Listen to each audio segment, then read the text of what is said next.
Hello बच्चों, कैसे हैं आप सभी।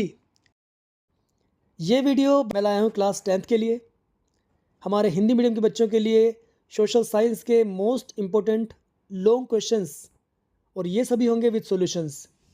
तो ऐसे मैंने टॉप 20 क्वेश्चन सेलेक्ट किए हैं और ये सभी क्वेश्चंस हमारे मिड टर्म एग्ज़ाम के लिए बहुत ज़्यादा इंपॉर्टेंट हैं। तो अगर आपने ये लॉन्ग क्वेश्चंस कवर कर लिए तो आपके बहुत सारे शॉर्ट क्वेश्चंस भी साथ साथ सोल्व हो जाएंगे। तो आप सभी इस वीडियो को शुरू से लेकर आखिर तक देखिए ताकि आप एग्ज़ाम में अच्छा स्कोर कर सकें। तो चलिए शुरू करते हैं और लेते हैं अपना पहला क्वेश्चन। तो हमारा जो पहला क्वेश्चन है वो बोल रहा है कि भारत में तृतीयक क्षेत्र अधिक महत्वपूर्ण क्यों होता जा रहा है, इस बारे में समझाइए। देखिए बच्चों, तृतीयक क्षेत्र को हम सेवा क्षेत्र भी बोलते हैं और सेवा क्षेत्र का दिनों दिन महत्व बढ़ता जा रहा है। जैसा कि हमें मालूम है, अर्थव्यवस्था में 3 तरह की क्रियाएं होती है: प्राथमिक क्रिया, द्वितीयक क्रिया और तृतीयक क्रिया। इसमें तृतीयक क्षेत्र का महत्व लगातार बढ़ता जा रहा है, जिसकी पहली वजह है सेवाओं की मांग बढ़ी है। प्राथमिक और द्वितीयक इन क्षेत्रों के विकास के साथ साथ जो परिवहन है, जो व्यापार है, वो भंडारण है, ऐसी सुविधाओं की मांग भी लगातार बढ़ी है। साथ ही लोगों की आय बढ़ने से निजी अस्पताल, स्कूल, पेशेवर प्रशिक्षण संस्थान है, जैसी सुविधाओं की मांग भी बढ़ी है। तो ये इसका एक महत्वपूर्ण कारक है। दूसरा, सूचना और संचार प्रौद्योगिकी में वृद्धि हुई है। सूचना और संचार तकनीक में हुई वृद्धि से भी नई नई सेवाओं की उत्पत्ति हुई है, नई नई सेवाएं आई हैं, जिससे कि तृतीय क्षेत्र का महत्व लगातार बढ़ा है। तीसरा, आर्थिक विविधीकरण। इसने न केवल युवाओं को रोज़गार दिया बल्कि नए नए रोज़गारों की उत्पत्ति की, जिससे लोगों का न केवल रोज़गार मिला बल्कि उनकी रुचि भी क्षेत्र में काफ़ी बढ़ी है। और इस क्षेत्र ने जो प्राथमिक क्षेत्र है और द्वितीयक क्षेत्र है उस पर लोगों की निर्भरता को काफ़ी कम किया है। अगला बिंदु है इसका रोज़गार के अवसर। तृतीयक क्षेत्र ने बहुत सारे लोगों को रोज़गार के नए नए अवसर दिए हैं और इसमें बहुत सारे युवा आज नौकरी कर रहे हैं और अच्छा खासा भुगतान भी लोगों को तृतीय क्षेत्र में मिल जाता है। पाँचवा, सेवाओं में सुधार। अब ज़माना प्रतियोगिता का है, ज़माना प्रतिस्पर्धा का है, तो इस प्रतिस्पर्धा के बढ़ने से सेवाओं की गुणवत्ता में भी बढ़ोतरी हुई है, सुधार हुआ है, जिससे कि तृतीय क्षेत्र का महत्व लगातार बढ़ा है। तो ये था हमारा पहला क्वेश्चन। अब बात करते हैं क्वेश्चन नंबर 2 की, और ये बोल रहा है आय के अतिरिक्त और कौन से कारक हैं जो हमारे जीवन में महत्वपूर्ण भूमिका निभाते हैं। इस क्वेश्चन को अगर हम ध्यान से समझें तो एक कहावत याद आ जाती है कि ऐसा कहा जाता है कि सब कुछ पैसा नहीं होता, और वास्तव में अगर देखा जाए तो आय के अलावा कई ऐसी चीज़ें हैं हमारे जीवन में जो बहुत महत्वपूर्ण भूमिका निभाती हैं। जैसे नंबर 1, स्वास्थ्य। लोगों का स्वस्थ होना, खुशहाल रहना, मस्त रहना बहुत ज़रूरी है, तभी वे अपना जीवन यापन अच्छे से कर पाएंगे। इसीलिए स्वास्थ्य एक बहुत बड़ा बिंदु है यहाँ पर आय के अलावा। दूसरा, शिक्षा। शिक्षा से ना केवल लोगों को नौकरी मिलती है बल्कि लोग जीवन जीने की कला भी सीख पाते हैं। लोग अपना जीवन बेहतर कर पाते हैं और समाज में अपना योगदान दे पाते हैं। तो आय के अलावा नंबर 2, शिक्षा भी एक महत्वपूर्ण बिंदु है। तीसरा है सुरक्षा। अब लोगों को आय के साथ साथ समाज में सुरक्षा भी चाहिए। शारीरिक रूप से, मानसिक रूप से सुरक्षित महसूस कर सकें, ये भी उनके लिए बहुत आवश्यक है। चौथा बिंदु है स्वतंत्रता। लोग समाज में स्वतंत्र रूप से अपनी बात को रख सकें, अपनी पसंद के मुताबिक रह सकें, खा सकें, घूम सकें, ये भी उनके लिए बहुत ज़रूरी है और ये भी आय के अलावा एक महत्वपूर्ण कारक है। पाँचवा, न्याय। सभी लोगों को समान अधिकार चाहिए, अवसर चाहिए, और ये लोगों की जो व्यक्तिगत गरिमा है उसको भी बढ़ाता है। तो न्याय की हर कोई अपेक्षा करता है और ये आय के अलावा एक महत्वपूर्ण बिंदु है। छठा, पर्यावरण। शुद्ध पर्यावरण, स्वच्छ वातावरण, हर कोई इसकी अपेक्षा करता है। जब तक हमें स्वच्छ वातावरण नहीं मिलेगा तो हमारे लिए सारा धन दौलत, पैसा, शोहरत सब बेकार है। तो हमें बेहतर जीवन जीने के लिए शुद्ध हवा चाहिए, साफ़ पानी चाहिए, अच्छा वातावरण चाहिए। सातवां, समाज। अब चूँकि व्यक्ति एक सामाजिक प्राणी है तो उसे समाज में सम्मान चाहिए, लोगों का लगाव चाहिए और लोगों का साथ चाहिए। ये भी एक महत्वपूर्ण बिंदु है जो आय के अलावा लोगों के जीवन में एक महत्वपूर्ण भूमिका निभाता है। आठवां, मित्रों का साथ। अब व्यक्ति एकांत जीवन जिए। अब चाहे वो कितना ही पैसा क्यों ना कमाता हो, लेकिन जब तक उसके आसपास ऐसे लोग नहीं होंगे जिनके साथ वो मस्त रह सके, खुश रह सके, तो इसलिए मित्रों का साथ होना, ऐसे लोगों का साथ होना जो आपको अपनापन महसूस कराएं, व्यक्ति के जीवन के लिए बहुत ज़रूरी है। तो ये सभी कारक जो थे, ये सभी कारक आय के अलावा व्यक्ति के जीवन में बहुत महत्वपूर्ण भूमिका निभाते हैं। इनके बिना व्यक्ति अपने आप को अलग-थलग या अकेला महसूस करता है। अगला हमारा क्वेश्चन है क्वेश्चन नंबर 3, और ये बोल रहा है सविनय अवज्ञा आंदोलन असहयोग आंदोलन से अलग था। उदाहरण देकर इस कथन का समर्थन कीजिए। ये क्वेश्चन हमारा है इतिहास से, भारत में राष्ट्रवाद चैप्टर से लिया हुआ है, और इसमें पूछा गया है कि सविनय अवज्ञा आंदोलन असहयोग आंदोलन से कैसे अलग था। तो मैंने आपको बार बार कहा है कि आपको अगर क्वेश्चन को सोल्व करना है, उसका उत्तर लिखना है, तो आपको प्रश्न को बहुत ध्यान से पढ़ना होगा, उसे समझना होगा। तो देखिए इस क्वेश्चन का आंसर हमने कैसे किया हुआ है। तो पहले हम लिखेंगे असहयोग आंदोलन जो था उसकी प्रमुख बातों को। जैसे इसमें लोगों को सरकार से सहयोग ना करने के लिए कहा गया। महात्मा गांधी के इस आंदोलन में लोगों को कहा गया कि वो सरकार का सहयोग ना करें। साथ ही साथ विदेशी वस्तुओं का बहिष्कार किया गया, शराब की दुकानों पर धरना दिया गया, विदेशी कपड़ों को ढेर में जला दिया गया। कई स्थानों पर व्यापारियों, कारोबारियों ने विदेशी वस्तुओं पर व्यापार करने व्यापारियों को वित्त पोषित करने से इनकार कर दिया। कुल मिलाकर कहा जाए, विदेशी व्यापार को बर्बाद करना इस आंदोलन का उद्देश्य था।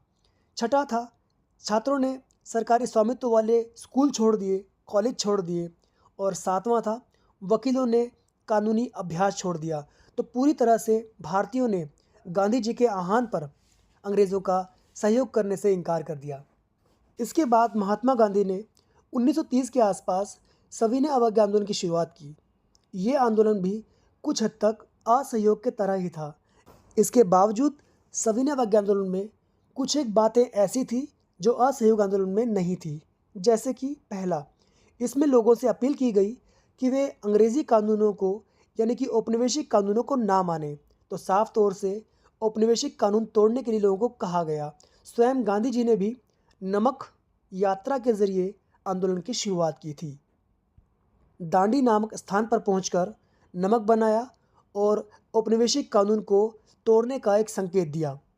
देशवासियों ने नमक कानून तोड़ा, किसानों ने राजस्व और चौकीदारी करने से मना कर दिया, उन्होंने अपना लगान चुकाने से मना कर दिया, और जो वहाँ के साहूकार थे, जो ज़मींदार लोग थे, उनका विरोध किया। चौथा, गांव के अधिकारियों ने अपनी नौकरी से इस्तीफ़ा दे दिया। बहुत सारे लोग अपना काम धंधा छोड़कर इस आंदोलन में कूद पड़े। साथ ही साथ जंगल के लोगों ने भी वन नियमों और कानूनों का उल्लंघन किया। तो सभी लोगों ने कानून तोड़कर सविनय अवज्ञा आंदोलन में अपनी भागीदारी दिखाई। तो वास्तव में इन दोनों आंदोलन के मध्य एक जो बड़ा अंतर था, असहयोग में केवल अंग्रेज़ों को सहयोग ना करना था, वहीं दूसरी ओर सविनय अवज्ञा आंदोलन में अंग्रेज़ों को सहयोग ना करने के साथ साथ औपनिवेशिक कानून को तोड़ना भी शामिल था। ये दोनों ही आंदोलन गांधी जी के द्वारा शुरू किए गए थे, और कुछ समय बाद गांधी जी द्वारा इनको वापस ले लिया गया। गांधी जी अहिंसा के पुजारी थे, और जब लगा कि आंदोलन अपने मार्ग से भटक गया है, हिंसक हो गया है, तो महात्मा गांधी ने तुरंत आंदोलन को वापस लेना ही उचित समझा। जैसे असहयोग आंदोलन में हुई हिंसा, जो चोरा चोरी नामक स्थान पर घटना हुई, उससे महात्मा गांधी के दिलो दिमाग को बहुत चोट पहुंची, और महात्मा गांधी ने तुरंत आंदोलन को वापस लेने की ठान ली। अगर ऐसा क्वेश्चन आता है तो हमें थोड़ा थोड़ा दोनों आंदोलन के बारे में लिखना पड़ेगा, और दोनों को समझाते हुए हमें बताना पड़ेगा दोनों की मुख्य बातों को। तो अब लेते हैं क्वेश्चन नंबर 4, और ये बोल रहा है प्रथम विश्व युद्ध ने भारत में आर्थिक समस्याएं कैसे उत्पन्न की, उदाहरण सहित समझाइए। तो पहला विश्व युद्ध जो हुआ दुनिया में, वो हुआ 1914 से लेकर 1918 के बीच। अब चूंकि भारत पर औपनिवेशिक शासन था, तो औपनिवेशिक नीतियों का सीधा असर भारत पर भी पड़ा। विशेष तौर पर आर्थिक क्षेत्र में जो भारत का जो आर्थिक क्षेत्र था, उस पर इसका गहरा असर पड़ा। पहला, प्रथम विश्व युद्ध के कारण रक्षा बजट पर काफ़ी खर्च किया गया, और इस खर्चे को लोगों से वसूला गया। करों में बढ़ोतरी, सीमा शुल्क में बढ़ोतरी करके लोगों को शोषित किया गया और लोगों का जीना मुश्किल हो गया। दूसरा, प्रथम विश्व युद्ध के दौरान फसल का चौपट होना भी लोगों के लिए भारी मुसीबत लेकर आया। फसलों की बर्बादी के कारण भोजन की भारी कमी हो गई। तीसरा बिंदु है, युद्ध के दौरान खाद्य कीमतों में भारी बढ़ोतरी हुई। 1913 से लेकर 1918 के बीच कीमतें लगभग दोगुनी हो गई। इससे भारत के लोगों के बीच कठिनाइयाँ बहुत ज़्यादा बढ़ गई। चौथा, सैनिकों की आपूर्ति के लिए गांव-गांव से लोगों को बुलाया गया। खासकर ग्रामीण युवाओं को जबरन फौज में भर्ती किया गया, उनको मजबूर किया गया। इसने लोगों में गुस्सा पैदा कर दिया, लोगों में आक्रोश पैदा कर दिया और इसने महामंदी के लिए भी एक रास्ता खोल दिया। पांचवा, इसी दौरान इन्फ्लुएंजा नामक महामारी फैल गई, जिसने लोगों की कठिनाइयों में और बढ़ोतरी कर दी। युद्ध ने सोने के मानक को कमज़ोर कर दिया और लोगों का जीवन दिन ब दिन कठिन होता चला गया। तो हमने देखा कि कैसे प्रथम विश्व युद्ध का भारत पर आर्थिक प्रभाव पड़ा और भारत के लिए बहुत सारी समस्याएं पैदा हो गई। अगला हमारा क्वेश्चन है, क्वेश्चन नंबर 5। ये बोलता है, किसी देश की प्रति व्यक्ति आय से आप क्या समझते हैं? दो देशों की तुलना करने के लिए इसका उपयोग कैसे किया जा सकता है? क्या इसके उपयोग की कोई सीमाएं हैं? तो पहले हमें समझना होगा प्रति व्यक्ति आय होती क्या है। वास्तव में प्रति व्यक्ति आय को किसी देश की औसत आय भी कहा जाता है। तो आप ध्यान रखेंगे, औसत आय और प्रति व्यक्ति आय ये दोनों एक ही है। और प्रति व्यक्ति आय, जिसे अंग्रेजी में बोलते हैं पर कैपिटा इनकम यानी कि पीसीआई, किसी देश या क्षेत्र में रहने वाले हर व्यक्ति की औसत आय और इसकी गणना के लिए उस देश की कुल राष्ट्रीय आय को उस देश की आबादी से भाग देना होता है और फिर उसके बाद जो संख्या आती है वो उस देश की औसत आय यानी कि प्रति व्यक्ति आय कहलाती है। पीसीआई यानी कि प्रति व्यक्ति आय का कई देशों के बीच तुलनात्मक अध्ययन करने के लिए भी प्रयोग किया जाता है, यानी कि ये दो देशों के बीच तुलना का एक पैमाना भी है और इसके लिए कुछ सीमाएं हैं। पहला, पीसीआई यानी कि प्रति व्यक्ति आय की गणना में मुद्रा विनिमय दर को ध्यान में नहीं रखा जाता, इसलिए जीवन स्तर की तुलना करते समय इसमें गड़बड़ी हो सकती है। तो अगर हम ये कहें कि प्रति व्यक्ति आय के आधार पर ही दो देशों की तुलना सही है तो ये गलत होगा, क्योंकि इसके कारण सटीक परिणाम नहीं आ पाते। इसमें बताया गया है कि मुद्रा विनिमय दर को ध्यान में नहीं रखा जाता, इसलिए जीवन स्तर की तुलना करते समय इसमें गड़बड़ी हो जाती है। दूसरा, प्रति व्यक्ति आय में किसी देश की केवल मौद्रिक संपत्ति को ही शामिल किया जाता है। दूसरे शब्दों में कहा जाए तो यह किसी देश की अन्य आर्थिक गतिविधियों को नहीं मापता, जैसे किसी देश में शिक्षा, वहाँ का जीवन स्तर, वहाँ के लोगों की खुशहाली, इन सब पैमानों को प्रति व्यक्ति आय में नहीं आंका जाता। इसलिए कहा जाता है कि प्रति व्यक्ति आय किसी देश की अन्य आर्थिक गतिविधियों को नहीं मापता। तीसरा, प्रति व्यक्ति आय यानी पीसीआई में किसी व्यक्ति की बचत या संपत्ति को शामिल नहीं किया जाता। उदाहरण के लिए, अगर कोई अमीर व्यक्ति काम नहीं करता तो उसकी सालाना आय कम हो जाएगी, लेकिन वह अपनी बचत से पैसे निकालकर ज़्यादा बेहतर जीवन स्तर बनाए रख सकता है। इस तरह पीसीआई के मुताबिक यानी पर कैपिटा इनकम के मुताबिक वह अमीर व्यक्ति कम आय वाले व्यक्ति से पीछे रह जाएगा। तो वास्तव में जो पर कैपिटा इनकम है ये सही पैमाना, सही मानक प्रस्तुत नहीं कर पाता है। चौथा, पीसीआई से आबादी के अंदर आय की असमानताओं का पता नहीं चलता। अब जैसा हमने बताया कि प्रति व्यक्ति आय औसत आय है, प्रति व्यक्ति की आय है, तो इसका आकलन करने के लिए देश की राष्ट्रीय आय को देश की आबादी से भाग किया जाता है और उसके बाद जो संख्या निकलती है उसे ही औसत आय या प्रति व्यक्ति आय कहा जाता है। इसमें आर्थिक असमानताओं का पता नहीं लग पाता, क्योंकि बहुत सारे व्यक्ति जो पूंजीपति हैं, जो बड़े बड़े बिजनेसमैन हैं, और बहुत सारे व्यक्ति ऐसे भी हैं जिनको दो वक्त के खाने के लिए जूझना पड़ता है।